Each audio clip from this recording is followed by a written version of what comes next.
And we are live with another edition of the All Gas No Break Sports Show. I am one of your co-hosts, Nicholas Pavona, joined alongside, as always, by my co-hosts, Andrew Johnson and Johnson. I hate football. Week 7, you'll understand why I have that reenactment in a few moments when we recap a certain game that happened on Sunday, but nonetheless, it was a very jam-packed week number 7 in the National Football League. Great games on Thursday, a lot of great games on Sunday. Maybe not so Monday, but nonetheless, at least the bright spot about this week, Johnson, there's no more double Monday Night Football. So I can smile about that at least. That is very true. I can at least smile about that. Yeah. But yeah, one of the Sunday games smile about? Joe Flacco? Joe Flacco, Joe Cool, beating the Steelers in primetime football, turning back the clock in the Battle of the Younks, whose combined age was 81 years old. This game was insane, though, for an Unk Bowl. It was actually pretty good. No, it was great. It was one of the best games we've had all season. Here's my hot take. Is Thursday Night Football starting to get better than Monday Night Football? I don't think that's a hot take. Okay. Because Thursday Night Football is always synonymous with being really bad. But Monday Night Football has really been bad this year. I think has there been one good Monday Night Football game that I can think of? I don't know. Anyway. Not one I can think of. Anyway, let's go to this game. Maybe when the Bills beat the Patriots? That was a Monday night game, right? What was that Thursday night game? No, Sunday night. I was close. You talking about the Patriots and the Bills game? Yeah, that was Sunday night? That was Sunday night, yeah.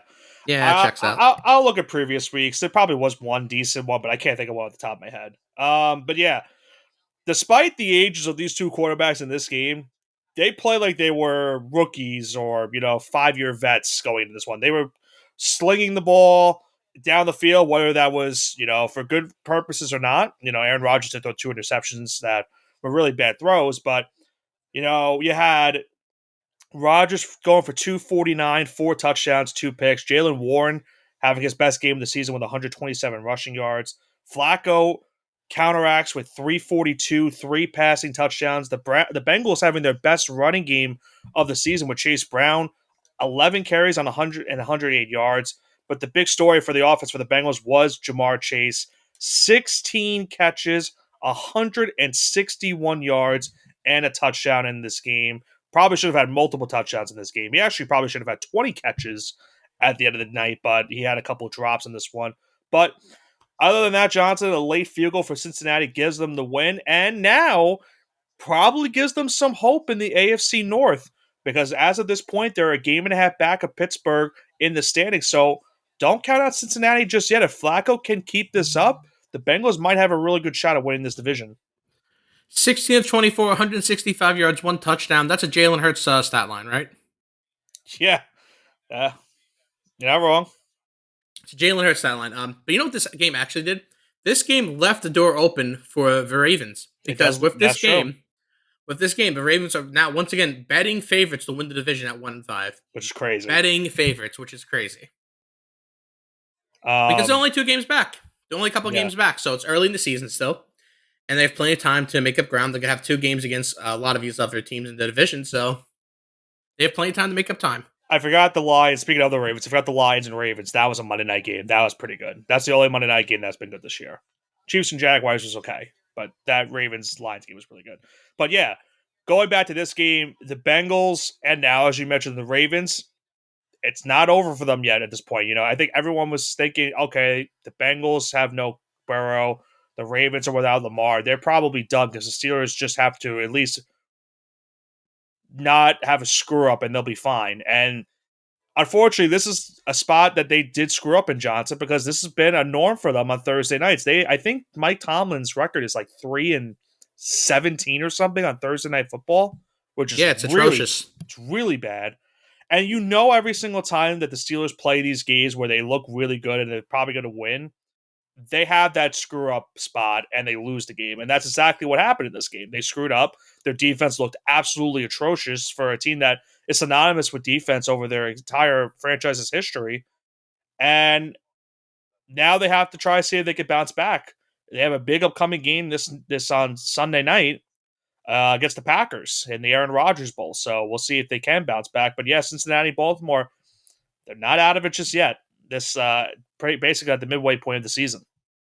Speaking of bouncing back in big ways in primetime games, let's talk about the Rams. How they dominated the Jaguars in our London game. Oh, that game stunk. That game was Yeah, and bad. Trevor Lawrence really holding this team back. What is? What do you think it is, Nick?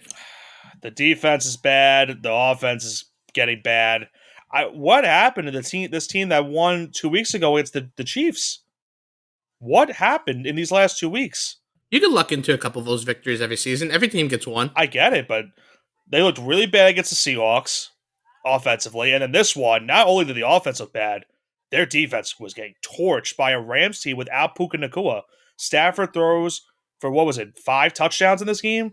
I think the most passing touchdowns in one single game in London history. I don't think there's been that many passing touchdowns Yeah, from one guy. and Devontae Adams got the hat trick. He did get a hat trick. I'm very grateful for that for fantasy purposes.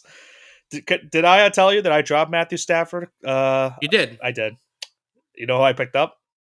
CJ Stroud, right? Yeah, it didn't. There you go. It didn't hurt me at the end of the day, but I'll tell you this, folks. If you wanna pick a quarterback to go off, just ask me for advice because I'll probably drop the quarterback in fantasy, and then I'll pick up someone. The quarterback I drop will go off, and the guy I pick up will probably do terribly. But yeah, I don't know what Jacksonville does at this point. This is 2 back-to-back really bad losses. Travis Hunter is the only bright spot that's been going on for this team the last couple of weeks because he's at least showing signs of the Travis Hunter we saw in Colorado last season. And I think the good thing for them, Johnson, is that they go on the bye week. They have at least a week off to try to figure out what's wrong right now with this team. They probably have to start considering putting Travis Hunter back there in secondary defensively because it showed in this game they really needed someone like him, at least to help that secondary, try to stop this Rams offense. Which is crazy when you think about it.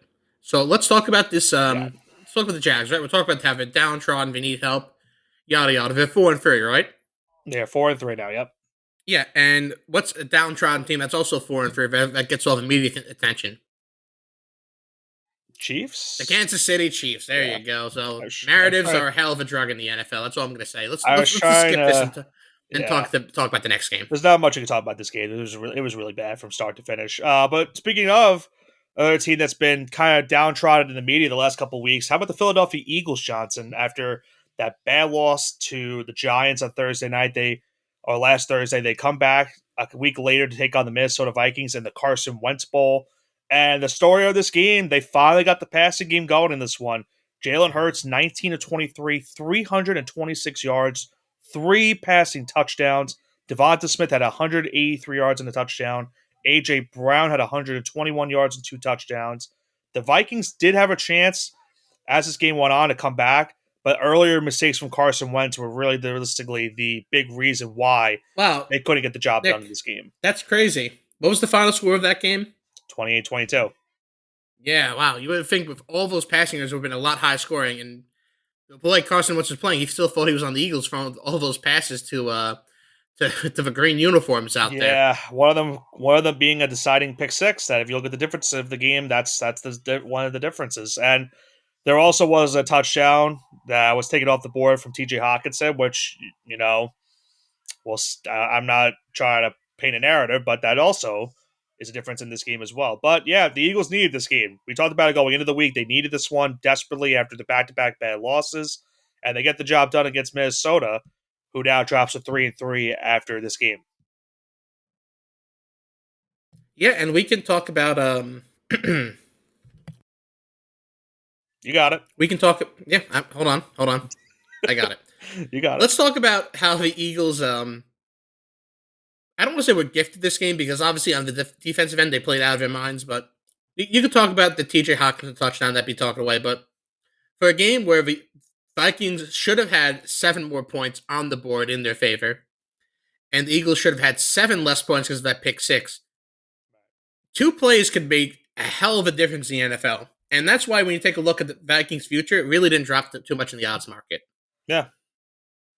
Well, now they have a quick turnaround, too, keep in mind, because they're going to be playing on Thursday night. And they're still going to be without J.J. McCarthy, so it's still Carson Wentz starting at the helm. And I think the biggest concern is that their defense, which has been great for them for the last couple seasons, got torched in the secondary in this game by Philadelphia. So now Can they respond against the Chargers on Thursday, who have had their offensive struggles at points in the season, but still have a great plethora of wide receivers to really combat that Vikings defense? Is it bad that I don't know if Carson Wentz is an upgrade? Is it Yeah, bad? I think the concern is right now is when we saw in week one of McCarthy play, and we even week two, there were certain guys that weren't getting involved as much in the offense, like guys like Justin Jefferson. They're getting a lot more involved with Carson Wentz. But yeah, I think it's a little concerning because once McCarthy does come back, is the offense still going to be scoring a good amount of points? I don't know. I have no idea.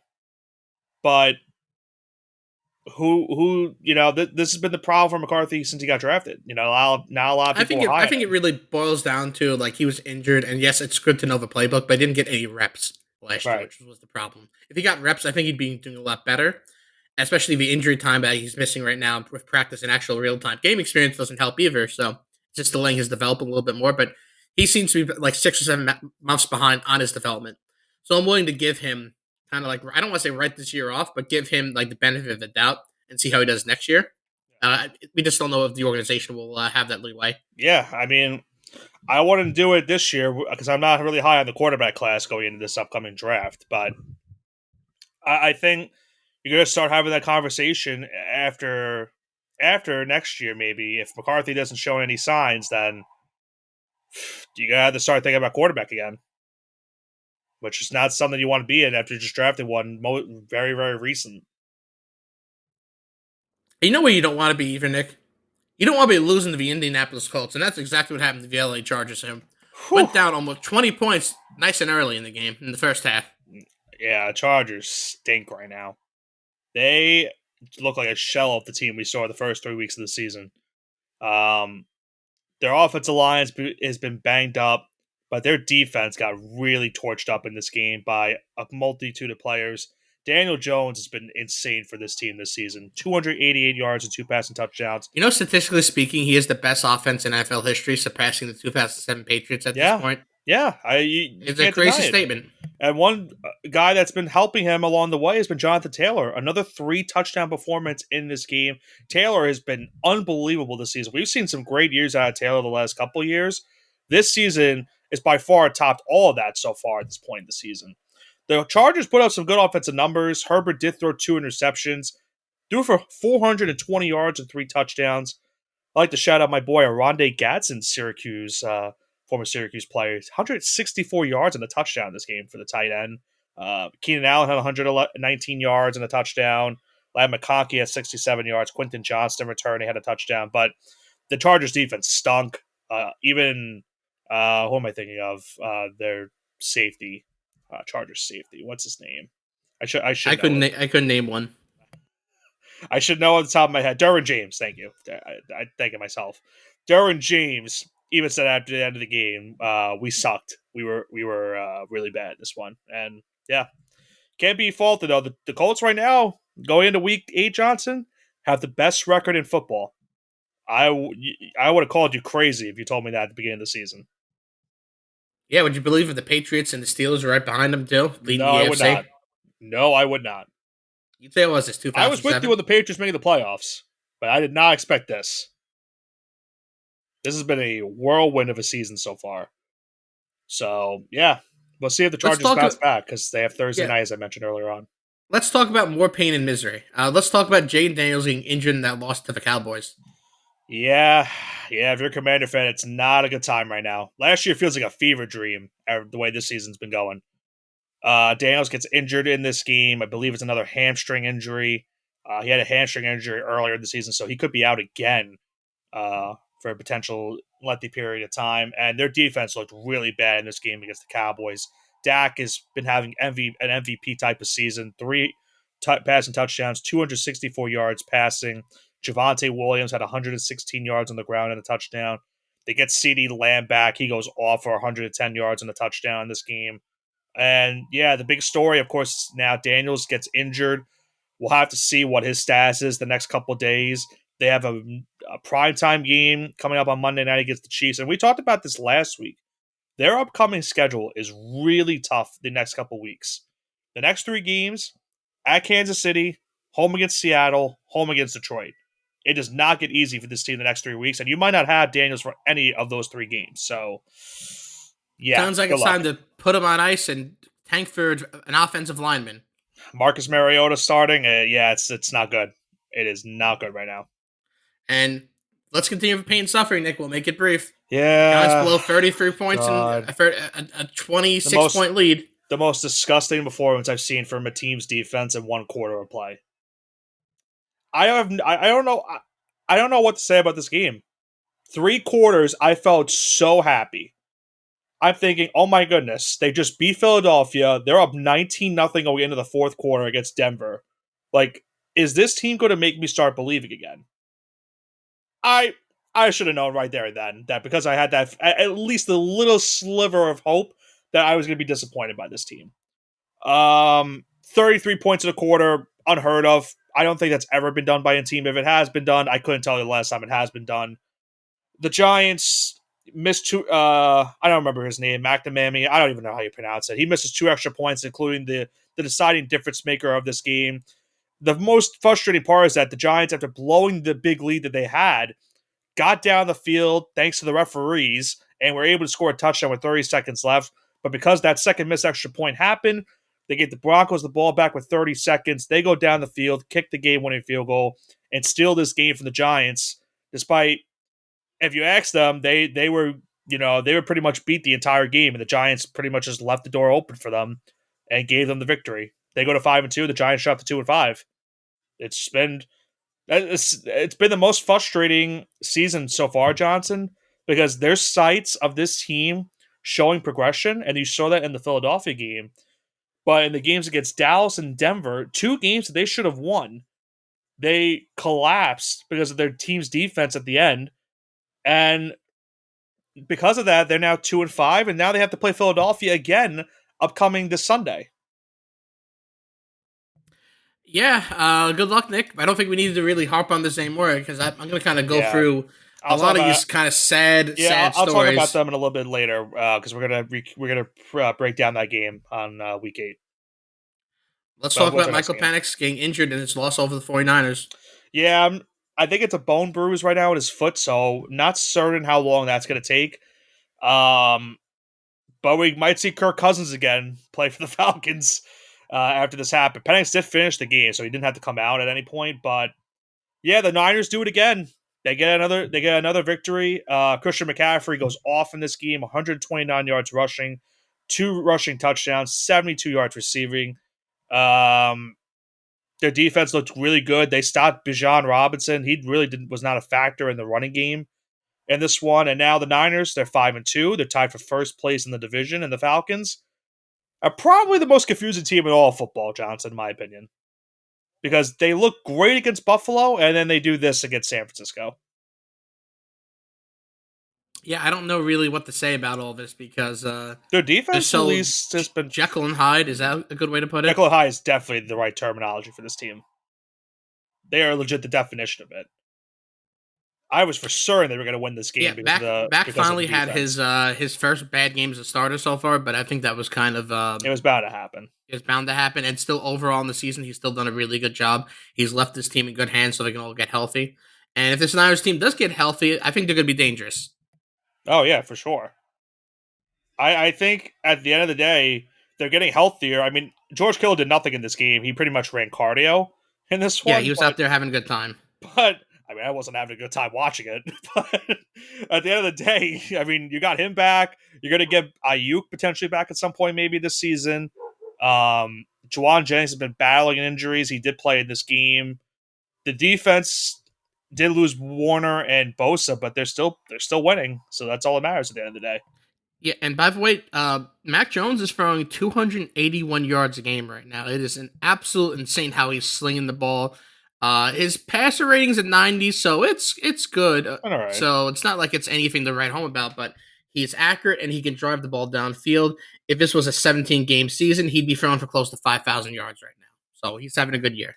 Yeah, I mean, we'll see what's going to happen with Brock Purdy once he comes back. What the Niners do from there. They have an interesting game also on Sunday. Tough road matchup against a good defense. So we'll see what happens in that game.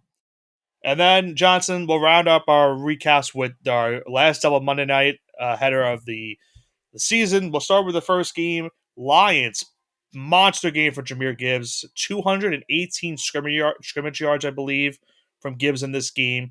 He's the only reason I won in our fantasy league this past Sunday, or Monday, I should say. I'm very grateful for what he did in that game. He goes off in this one, but the big storyline, of course, Mike Evans gets injured in this game. I believe they have announced it's a broken clavicle, I think is what they said, and he had a concussion also at one point. So he's going to be out for a good portion of the season. I think they're aiming around mid-December or early postseason for him to come back, but it's a brutal loss for the Tampa Bay Buccaneers in more than one way in a game that they just looked downright bad from the opening kickoff. They just had no success against this Lions defense. Yeah, and this Lions defense looks really, really great. And unfortunately, Mike Evans got a major injury in this game, and I feel terrible because he's a great player on and off the field. Again, he has his problems with Marshawn Lattimore here, but overall, really Everyone great knows that. player. Yeah, I mean it's more funny at this point because it's just so comical. Because off the field, he's been an absolute gem, and this is the end of his 1,000 yards streak season. He's got tied Jerry Rice for 11, and he's in a contract year, and he's gonna have to make some tough decisions. So yeah, I think that's the worst part. If this is it, if this is it for him, he's had a hell of a career, and he's a future Hall of Famer, and he's getting that jacket in whenever he's eligible. Is he 34? He's 34. 32. He's 32. Oh, but he's only 30. Yeah, he'll be 34 by the time he's like fully done, and then wide receivers like. I hate to say this, but as a wide receiver, you're kind of on borrowed time past the age of 30.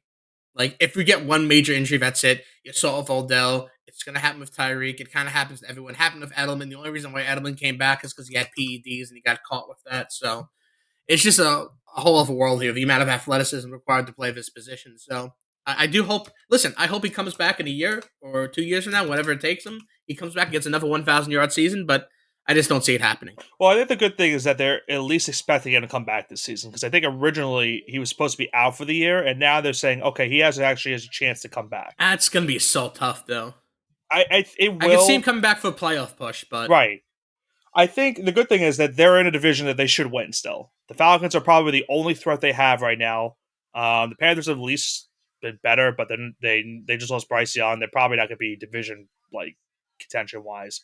So Atlanta's your only real threat at this point. You should win the division. And the good thing is you at least still have Emeka Ibuka, who I could not believe played this game because he had a hamstring injury just last week. And he played the full game in this one. So now you're going to have him for the rest of the season. You've seen developments out of guys like Tez Johnson the last couple weeks, so maybe that's your next go-to guy after Ibuka. You're hoping that Godwin comes back at some point. And then if you're able to keep yourself in the division race where you're leading the division, then you'll have Mike Evans back for the postseason, and then that really goes a long way for you in the postseason because even if he's not the same Mike Evans that we've seen before, the thought of him being on the field will at least attract defenses to watch out for him. Oh yeah, 100%. If he's able to do that in the postseason, listen, if they're in the postseason, right, and he can come back, let's say week 17, he'll do it. I mean, he won't play week 17 if they have it, if they're locked in, but he'll do it. So it'd be very interesting to see how this develops. It's a fortunate sequence for Baker too, because that was a game in which he was going into this game probably one of the MVP leaders, and he probably drops down a lot of spots after a rough outing against Detroit. But yeah, the Buccaneers should be fine, even if despite the loss and the loss of Evans, they still will get Bucky Irving back too, probably after the bye week. But this is a game that we also talked about. Probably Detroit needed after losing that game to the Chiefs.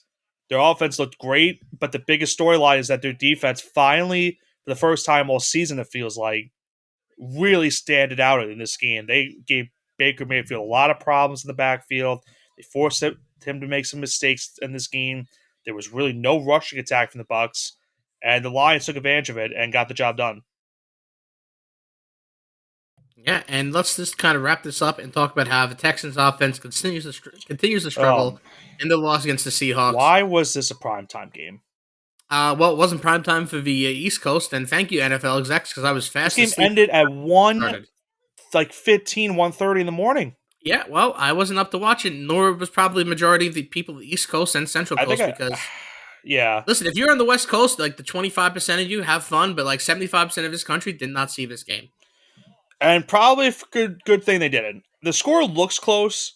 It should not have been this close. The Seahawks literally kept saying, "Oh, here you go, Houston. Come back. We want you to make this a good competitive game for the NFL fans." The Texans won the turnover battle, I believe, 4-1 in this game. And yet they couldn't run the ball. They couldn't get the ball down the field in terms of passing.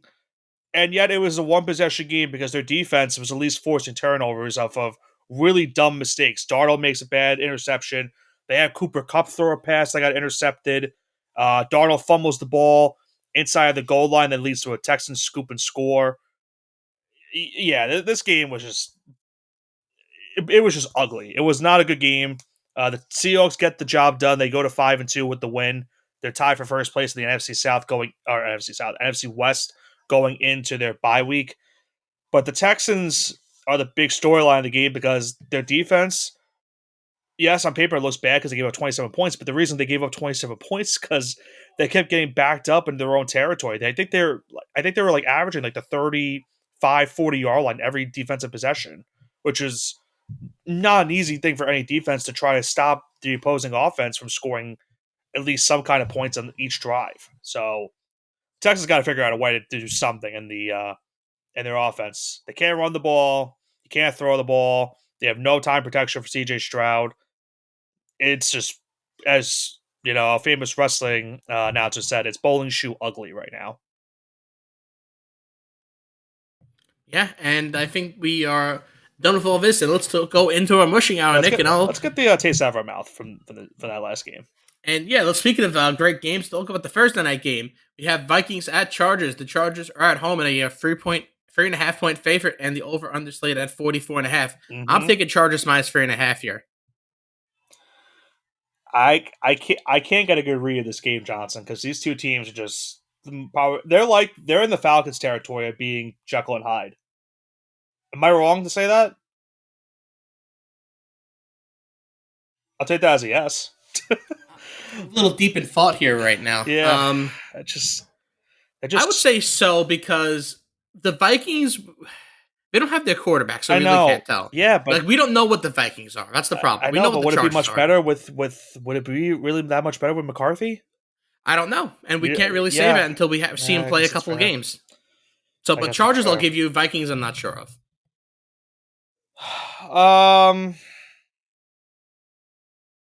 I think for me in this game, man, it's such a bad read. I probably shouldn't take this. I'm gonna go with the over. They both had great games on Sunday. That probably would lead you to think that they're probably going to have a rough game on Thursday in terms of scoring. I'm just going to take the two offenses to go off again because I saw it on Sunday happen. You're thinking this might be a letdown spot, but I don't trust right now the Chargers defense entirely, and the Vikings secondary really concerns me after what they showed on Sunday. So I'll take the over in this game, the over points. Our next game, oh boy, Giants at Eagles. Eagles minus 7.5, 44.5, the over under. I'm so excited. Eagles Can't you minus tell? It's Eagles minus 7.5. That's the easy one, isn't it? Hey, we thought that the last time these two teams played, It's right? got to be the easy one, right? We thought that the last time with the two. I'm going to go with the over in this game too, Johnson, because I don't trust the Giants defense either. Shane Bowen, I need him fired soon. I All need him right, well, gone. easy there, pal. We have a couple more games to I get through. know, Don't but blow a gasket I yet. just need him gone.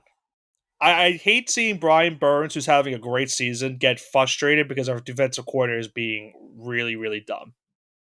So I'll just take the over in this game because I don't trust his defense play calling right now. And the Eagles' offense looked a lot better on Sunday, so I'm expecting them to at least get. And they also got to keep in mind too, they're gonna want revenge in this game after what happened a couple weeks ago. So I So gotta take the over. talking about teams you can't trust, let's talk about Bears at Ravens. Ravens are at home and a 6.5 point favorite, and the over/under slate at 49.5. Give me Ravens minus 6.5 all day. Well, I mean, you're gonna have Lamar Jackson. He's back. He's gonna be back for this game. So the Bears are riding that nice high of, hey, we're 4-2. We're actually looking decent. This is where they were last year, Johnson. Remember that against the Commanders? I remember. And then everything kind of went downward for them. I had them in the playoffs. I still think they could sneak in, but I think this is a really big letdown spot for them. I am with you. I'm going to take Baltimore minus a 6.5 in this game. I'm expecting Lamar Jackson. I'm at least hoping for Lamar Jackson to go off. Am I saying that for fantasy purposes? Absolutely. I'm not even going to sugarcoat it. That's if he plays. He's still day to day right now. Johnson, you better play. You better play. Hey, I got a great quarterback I could lend you. I don't want to have to roll. I don't want to have to roll out some guy off the street again to try to. I got Justin Herbert. He's there for your taking. QB7. I can't do it. Anyway, what I can do is give you the next game on our docket, which is the 49ers at the Texans. It's the DeMeco Ryans Bowl in this one, Johnson. Texans minus 1.5, 41.5, the over/under. What does Vegas know that I don't? I'm taking 49ers plus 1.5. Yeah, why are the Texans the favorite in this game? Why are the Texans I can't explain. 49ers have to cover plus 1.5. That's an easy one. I guess the only reason is because DeMeco knows this team, so he's going to probably know what they're going to be running. But what about the Texans' offense gives me faith that they're going to keep this game close?